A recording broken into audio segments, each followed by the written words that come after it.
La lune entière devient comme du sang. Et les étoiles du ciel tombèrent sur la terre, comme lorsqu'un figuier secoué par un vent violent jette ses figues vertes. Le ciel se retira comme un livre qu'on roule, et toutes les montagnes et les îles furent remuées de leur place. Les rois de la terre, les grands, les chefs militaires, les riches, les puissants, tous les esclaves et tous les hommes libres se cachèrent dans les cavernes et dans les rochers des montagnes. Et ils disaient aux montagnes et aux rochers, tombez sur nous et cachez-nous devant la face de celui qui est assis sur le trône et devant la colère de l'agneau. Car le jour de sa colère est venu, qu'il peut subsister. Ah! Dieu Tout-Puissant. Quand il s'agit de lire ta parole, n'importe qui peut la faire. Mais lorsqu'il s'agit, Seigneur, d'apporter l'interprétation, aucun homme ne peut interpréter ta parole. Seul le prophète qui a la capacité d'amener l'interprétation de ta parole. Car il est écrit, le prophète est la bouche de Dieu. La bouche autorisée de Dieu dans chaque âge, ça a toujours été ton prophète. C'est toi qui étais dans Moïse. C'est toi qui étais dans Josué. C'est toi qui étais dans Paul. C'est toi qui étais dans Jean-Baptiste. Et ce même Dieu qui était dans William Ayonana. Et ce matin, Seigneur, utilise ton serviteur pour parler de toi. Nous remettons pour rendre saintement dans le nom puissant de Jésus-Christ. Amen. Veuillez vous asseoir. Encore une fois, je vous salue au nom de Jésus. Je suis très content de vous voir ce matin. Et je pense qu'à côté là, c'est la sœur Dominique. Que Dieu vous bénisse. Je l'ai vu jeudi dans la nuit, mais Dieu m'a fait une grâce de garder les images des gens. Quand je vois quelqu'un pour la première fois, c'est difficile même de l'oublier, même dans la nuit. C'est cette grâce que Dieu m'a accordée. Est-ce qu'on peut applaudir encore pour la présence de Dieu? Avant de commencer toujours notre enseignement, j'aimerais vous dire quelque chose. Ce matin, il y a mon beau-père qui a appelé, qui a informé qu'il y a eu le recrutement de la police, vous le savez, non? Je vous ai toujours dit que j'ai tout fait. J'ai fait presque tous les concours. J'ai fait le concours de ENSO, j'ai fait les concours de la police. Tout le temps, j'étais en train de postuler. Et parce que j'avais le désir de vouloir travailler comme étant un policier ou un militaire. Ce désir-là est tombé. Et ce matin, on appelle qu'il y a eu une place pour vous. Toi et ton frère à l'ici. J'ai dit ça, c'est le diable. Amen, amen, amen. Vous savez que le diable peut te offrir un cadeau empoisonné. Le diable sait que non, au moment là, le serviteur là a besoin de l'argent. Au moment que je parle, il traverse des moments difficiles. Son église là a besoin de venir. Viens que je vienne l'offrir le travail pour qu'il se dise à travers le travail, je peux prendre charge de l'église. Mais c'est un piège. Dieu est toujours derrière la parole. J'ai dit alors, maman, dis à ton père, c'est un piège de l'ennemi. Si je vais là-bas, je vais mourir. Je ne reviendrai pas. À moins que tu sois un bon pasteur. D'ailleurs, puis on s'arrête, il y a aussi des églises, aucune information. Donc, vous avez bien à un pasteur ne peut pas être militaire. Tu ne peux pas être serviteur, prêcher l'évangile, être policier ou militaire. Écris-moi ce plan. Donnez-moi la main.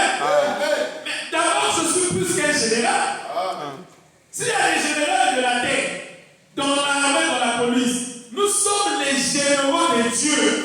Nous servons l'armée céleste sur la terre. Parce que Dieu a une armée au ciel, il y a aussi une armée sur la terre. Et l'armée de Dieu qui est sur la terre est formée par les éphésiens et les croyants. Vous êtes l'armée de Dieu, donnez-moi la main. Voilà pourquoi je dis à quelqu'un, tout ce que Dieu a tracé ton finira par s'accomplir. Ne pleurez jamais. Il ne faut jamais se lamenter. La parole est une sémence. Quand la parole pénètre un cœur, elle finit par porter le fruit. Voilà pourquoi la Bible dit, vous les reconnaîtrez à travers leurs fruits. Celui qui a le Saint-Esprit ne vit que pour la parole. Il ne se soucie pas de demain. Il ne dit pas ce que demain je vais manger. Chaque jour suffit sa paix. Donnez-moi un amen. Donnez-moi un amen. Oh bien-aimé, laisse-moi te dire une chose. Quand tu as la sémence de Dieu, tu es un élément gênant pour le diable. Le diable ne peut jamais laisser un fils de Dieu calme. Si tu te réveilles le matin, qui vient, le qui vient, vu d'ailleurs qu'il y a quelque chose qui ne va pas. Le diable ne peut pas laisser un chrétien tranquille. Voilà pourquoi le prophète Ibrahim dit, si le diable ne te menace pas, c'est la preuve que tu es dans son corps. Donnez-moi la main. Quand tu te réveilles le matin, tout est normal. Toi, tu vois donc, toi, tu n'es jamais dérangé de quelque chose. Oh, laisse-moi te dire, le diable t'a déjà eu. Voilà pourquoi un chrétien, chaque jour, il doit combattre pour la marche. Donnez-moi la main. Oh, je suis très content. Hier, j'étais ici à 18h. On m'a dit tous ceux qui étaient là, ma fille Lydia, ma fille Chimène, tout ce monde-là, que Dieu vous bénisse. La prière, c'est le secret de la force. La prière, c'est le secret de la victoire. Tous les grands prophètes de l'Ancien Testament étaient des hommes de prière. Il n'y a pas de puissant pasteur sans la vie de prière. Il n'y a pas de puissante église sans la vie de prière. S'il y a des miracles et qu'il n'y a pas la prière, ces miracles-là viennent du diable. Une église où il n'y a pas la vie de prière, cette église-là n'a pas de puissance. Donnez-moi la main. Le pasteur peut bien prêcher. La force de la prédication, c'est la prière. Est-ce que vous êtes avec moi? C'est ce qui fait aujourd'hui, les gens n'avancent pas avec Dieu. Les gens ne font pas des exploits. Dieu stagné. Un chrétien n'est jamais stagné. Même Dieu n'est jamais stagné. Dieu marche de gloire en gloire, de victoire en victoire. Vous avez remarqué, le même Dieu qui était avec Élie, il a fait des exploits. Mais quand Élisée prend le manteau d'Élie, Élisée fait des exploits plus qu'Élie. Élisée fait des exploits plus qu'Élie. Parce que l'onction d'Élie était dans Élisée. Mais c'est le même Dieu. Est-ce que vous êtes avec moi? Le même Dieu qui était avec Moïse. Moïse a fait des exploits. Quand Moïse est parti, Dieu n'était pas parti. Il est resté avec Josué. Et Josué a fait des exploits. Laissez-moi vous dire, vous êtes des Josué. La vie de Josué d'aujourd'hui, c'est le Saint-Esprit. Quand tu as le Saint-Esprit, tu es un Josué. Mais la question que je te pose, où sont les exploits de Josué dans ta vie?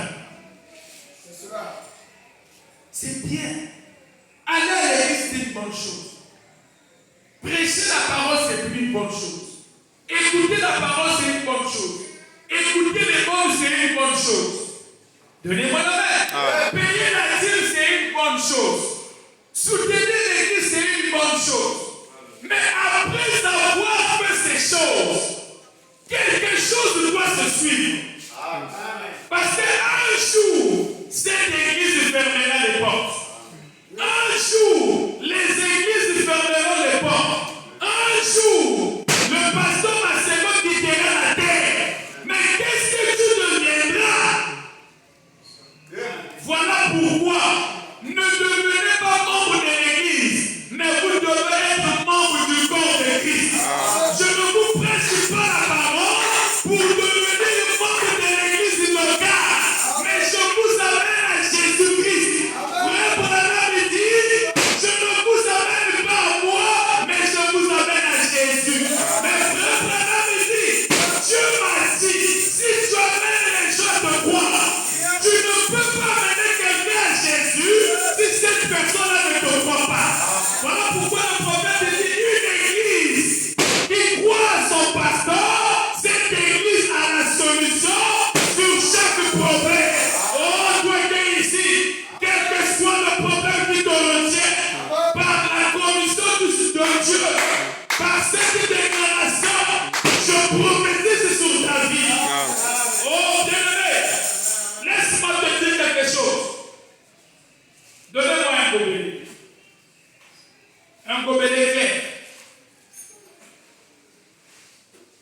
L'homme né dans le vide. Regardez ce gobelet. Ce gobelet, est-ce que si on met la souillure, c'est-à-dire la saleté dedans, on peut cacher cette saleté-là? Si on met quelque chose dans ce gobelet qui est impur, cette chose ne serait pas cachée. Parce que ceci est visible. Amen. Tout le monde me suit? C'est ce que vous êtes devant Dieu. Amen. Quand Dieu vous regarde, Dieu connaît vos actes. Dieu connaît vos vies. Dieu connaît même le chrétien le plus hypocrite de cette église. Même si je prêche la parole, si je suis faux, je sais dès le départ que le pasteur Macédon est faux. Et la Bible dit, tout ce qui est caché appartient à Dieu. Les hommes voient ce qui est visible, mais Dieu voit ce qui est caché. Est-ce que vous êtes avec moi? Quelqu'un peut venir sous la chair. Il témoigne une bonne vie. Mais c'est un démon. Quelqu'un peut parler au monde, mais il a un mauvais esprit. Quelqu'un peut prophétiser, il a un mauvais esprit. Oh, ce matin, je parle un peu qui ressemble à ce gobelet. Mais regardez ce gobelet-là. Si je le laisse là, il peut t'emporter par le vent. Si je mets le vent, ça peut tomber facilement. Mais pourquoi ça tombe? Parce que ce gobelet est vide. Donnez-moi la main. Ce gobelet est vide. Est-ce que quelqu'un comprend? Je ne parle pas en vain. Je ne savais pas que j'allais parler du gobelet. Mais si Dieu le dit, parce qu'ici il y a quelqu'un qui est vide. Donnez-moi le gobelet, mon fils. Ce gobelet est vide. Même un enfant peut le soulever. Même un bébé peut le soulever. Frère Branham dit, un homme qui n'a pas de cet esprit peut même violer un nouveau-né. Un homme qui n'a pas Dieu, il peut te donner de l'argent, mon fils. Il dit, oh chérie, je t'aime. Il te donne 1 million. Donc tu dis, maman, là, tu m'as pas. Nazo le voilà, ça m'a pas dit, Aliyama. Dans une église, quelqu'un peut donner 10 000 fois à Dieu. Il peut construire l'église de ses pierres. Mais s'il n'a pas le Saint-Esprit, cela ne glorifie pas Dieu. Un pasteur qui a le Saint-Esprit ne caresse pas le péché. Oh, donnez-moi la main. Donnez-moi la main. Le gobelet a disparu, je ne vois pas ça. Ce gobelet est vide. Il peut te parler. Le fond peut venir de ce côté. Le gobelet se retrouve là. Le même fond peut venir de là. Le gobelet va. C'est comme ça sont des hypocrites. Dans une famille, tous ceux qui sont hypocrites n'ont jamais d'opposition. Ils vont entendre ici non, parce qu'il y a papa. À soutenir papa naïe. Après maman de l'université de Nogo, papa Zalaka Bongo. C'est pas un fils, c'est le démon. Donnez-moi la main. Donnez-moi la main. Tu vois que ça dit au point de se chamailler. Faut qu'il va faire la campagne. C'est comme ça à Kekuna. Mais il y a la campagne. C'est pas un ami. Il n'a pas d'opposition. Le gobelet est vide. Mais pour que ce gobelet soit stable, on doit le remplir. Est-ce que vous êtes avec moi? Mais vous avez remarqué, même moi de l'eau ici, on peut remplir ce gobelet. Le remplissage, c'est le Saint-Esprit. Quand Dieu habite un corps, quand Dieu habite dans un homme, laisse-moi te dire, tu ne vas rien forcer. Il n'y aura pas des efforts. Il y a des gens qui font des efforts à vivre la sainteté. Il y a un gars à la boucle qui a papa le mec qui pantalon qui a tiré pour le c'est l'hypocrisie. Tu es vide. Donnez-moi la main. Paul dit, ce n'est plus moi qui vis, mais c'est Christ qui vit en moi.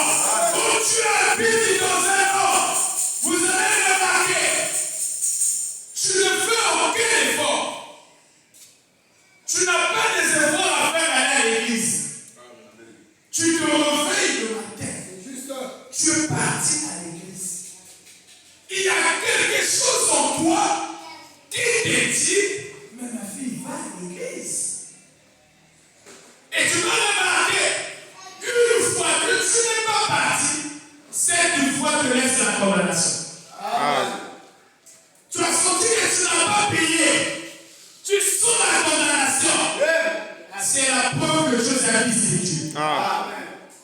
Tu as fait du mal à quelqu'un. Tu as mal parlé à quelqu'un. Tu n'arrives pas à t'excuser. C'est la preuve que tu n'es pas un fils de Dieu. Un chrétien né de nouveau ne peut pas garder la vertu dans son cœur. J'aimerais dire à quelqu'un, quand tu parles du mal de quelqu'un, quand tu pries, Dieu ne peut pas entendre ta prière. Bien-aimé, le péché sent mauvais. Le péché que vous voyez là, ça sent mauvais. Est-ce que l'Église est avec moi? Quand tu as eu le fils souillé devant Dieu, quand tu vas prier, ta prière ne monte pas. Pour que ta prière puisse monter, il faut avoir le regret. Tu dois exprimer le regret. Voilà pourquoi j'aimerais vous dire une chose, que Dieu me pardonne. Je ne peux plus te compromis ici.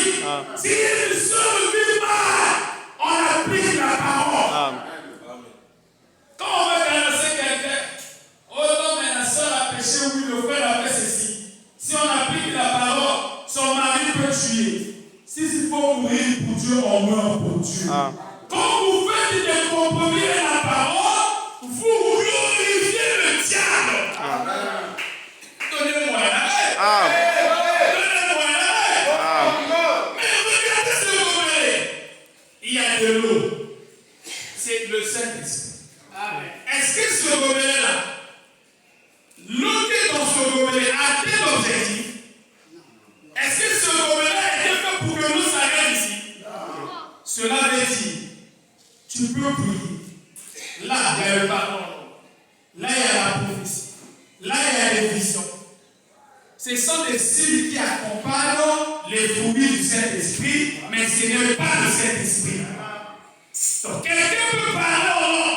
Le pasteur peut bien prêcher. Dieu peut honorer le ministère, mais cela ne veut pas dire que Dieu t'a donné le Saint-Esprit. Donnez-moi la main. Le Saint-Esprit, c'est le remplissage de ce gobelet. Si ce gobelet est rempli, vous allez constater que l'eau commence à tomber. Quand Dieu te donne le Saint-Esprit, toi tu deviens une partie de Dieu. Quand tu marches, c'est la parole. Quand tu dors, c'est la parole. Quand tu vis, c'est la parole. Donc, toute ta vie a un sens par rapport à la parole. Quand tu quittes ta position, la condamnation commence. Si tu n'es pas encore arrivé là, va chercher le Saint-Esprit. Si tu n'es pas encore arrivé là, mon fils, ma fille, même si tu avais 10 ans dans le message, laisse-moi te dire, tu n'es pas né de nouveau. Les gens font la nouvelle naissance, c'est parce qu'on a arrêté de fumer. Ça, ce n'est pas la nouvelle naissance. Ça, c'est simplement un changement de la bonne conscience. Est-ce que l'Église est avec moi? Est-ce que l'Église est avec moi? Oh, bien. Nous parlons sur les vierges fortes. C'est un enseignement. Il était dit, dans une église, on a 3 qualités de membres. On a 3 types de membres. Nous avons le chrétien ou le croyant. Nous avons l'incrédule et le soi-disant. Mais vous allez remarquer ces 3-là sont dans l'église. Quand on prêche la parole, les 3 disent amen à la parole. Parfois même le chrétien est tranquille, il pleure. Mais parfois le soi-disant, c'est même lui qui s'élève, qui soutient la parole. Parfois même l'incrédule s'élève, il casse les bords. C'est pas ça la preuve qu'on est fils de Dieu. On est fils de Dieu, comme la parole pour la place dans votre cœur. Quelqu'un peut écouter la parole. Ça n'attire pas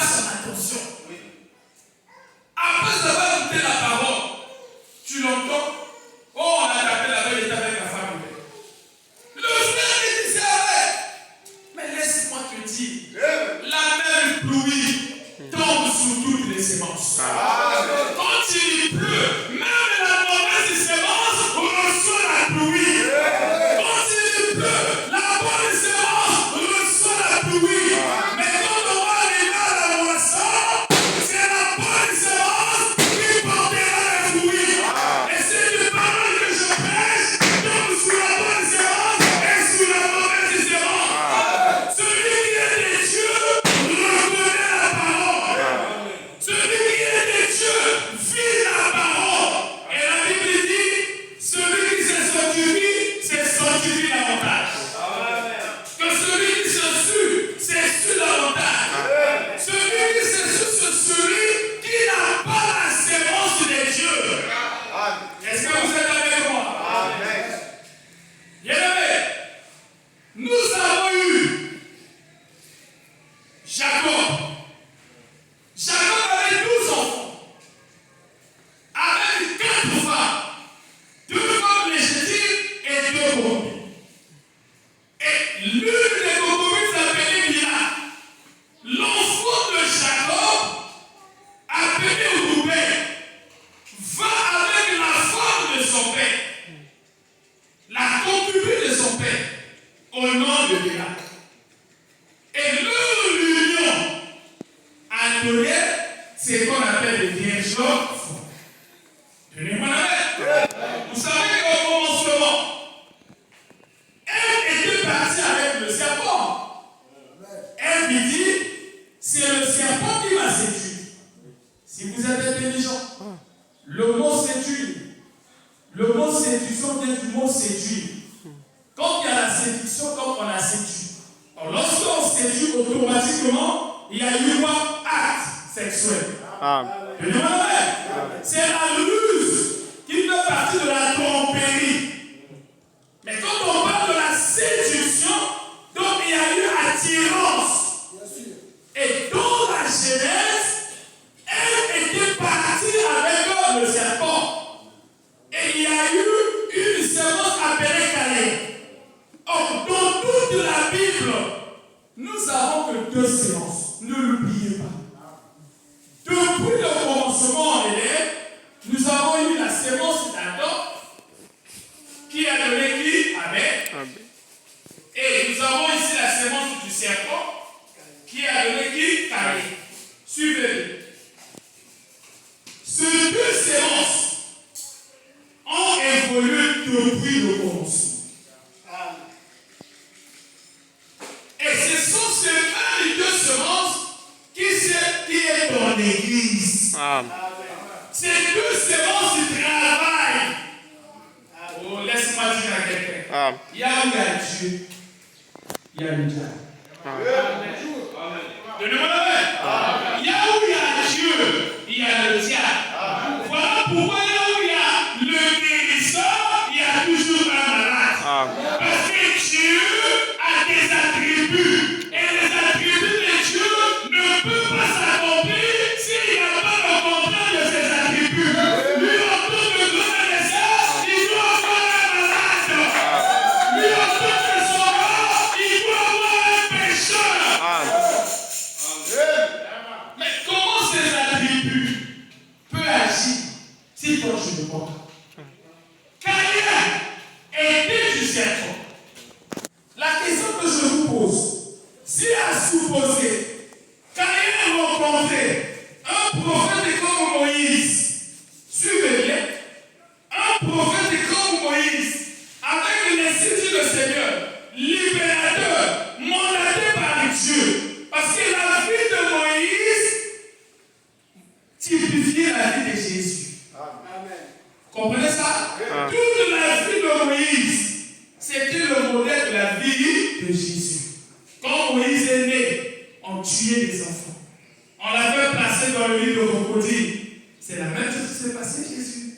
Quand Jésus est né, on a tué les enfants. Amen. Les prophètes, c'est le résumé de la vie de Jésus. Chaque prophète est une partie de la vie de notre Seigneur Jésus-Christ. Quand on parle de William Ayopala, c'est de Jésus qu'on parle. Parce que Branham a parlé de Jésus.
Parce que je ne veux pas qu'elle soit perdue. Le prophète prie. Il fait une vision. Que sa maman avait cru au message de l'Éternel. Il dit au frère, ta maman ne peut pas voir mon message. Parce que le messager qui était venu avant moi avait déjà serré son âme. Chaque messager a des âmes qui lui servent pour le Seigneur. Donnez-moi la main. Je vais rendre plus clair.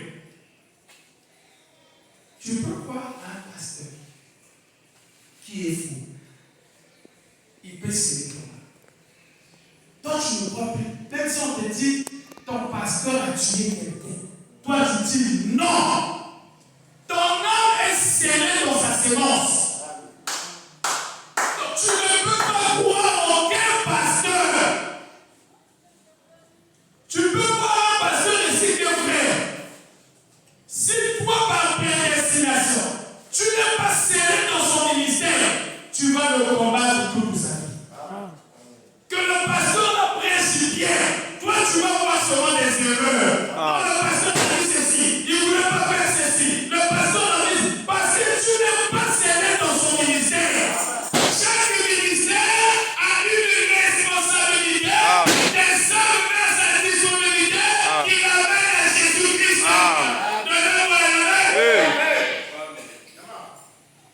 Voilà pourquoi, oh, aïe, avait dit, allez, la question, l'église, ça c'est pas un prédicateur. Donnez-moi la main. Un prédicateur, son travail, c'est de prêcher la parole. C'est Dieu qui envoie des âmes. Dieu envoie des âmes chaque jour dans l'église. Ma fille de vie, est-ce qu'il y a quelqu'un qui t'a prêché la parole ici? C'est l'Esprit de Dieu. Donnez-moi la main. Il y a des gens qui sont membres d'une église sans pourtant qu'on puisse leur prêcher. Donnez-moi la main. C'est pour la première fois. Il y a beaucoup qui viennent prier ce qu'on appelle exhorter. Il y a eu un frère qui a quitté le terminus. Il dit, je cherchais l'église, l'Esprit m'a conduit ici. Il y a où il y a Dieu, le Saint-Esprit parle. Donnez-moi la main. Donnez-moi la main. Il y a où il y a Dieu, le Saint-Esprit parle. Frère, il y a lui, il filme, il faut suivre. Il y a où il y a Dieu, le Saint-Esprit parle. Ne vous lamentez pas. Caïn, même si Moïse avait un jeune de 30 ans, Caïn ne pouvait pas croire à Moïse. Parce que dans Caïn, il y avait la sémence du serpent. Et vous devez savoir, depuis la Genèse jusqu'à ce matin, les deux sémences-là sont dans des gens. Celui qui a la sémence d'Adam, c'est la race supérieure. C'est cette différence qui vit la parole. Jésus-Christ est venu de cette manière. Quand vous voyez Boaz et Ruth, leur union a donné aux bêtes. Et au Père est venu Jésus-Christ. Alors quand tu vois l'union de Boaz et Ruth, cette union-là a donné un fils qu'on appelle qui? Obed. Or, Obed, c'est l'arrière-grand-père de Jésus-Christ. Or, lorsque tu remontes à Boaz, tu vas arriver jusqu'à Noé. Si tu remontes jusqu'à Adam, c'est la même alignée. Donnez-moi la main. Voilà pourquoi je vais dire à quelqu'un. Il y a des gens qui sont maudits, rien qu'à travers le sang. Donnez-moi la main. Donnez-moi un amen. Suivez bien. Dieu me dit de vous parler ici. Le dimanche, je fais l'évangélisation. Vous le savez, non? Et je sais un peu sur le mardi et jeudi. Parce que le dimanche, on a des invités. Il y a ceux qui n'ont pas eu la grâce de suivre l'enseignement que je suis en train de donner. Et le dimanche, tout le monde doit comprendre. Quand vous naissez, tout don qui naît par le sexe est lié à cet élément. La naissance par le sexe vous lie à cet élément. Et à travers ces impossible d'être sauvé. Donnez-moi la main. L'idée que notre naissance, je vais plus loin.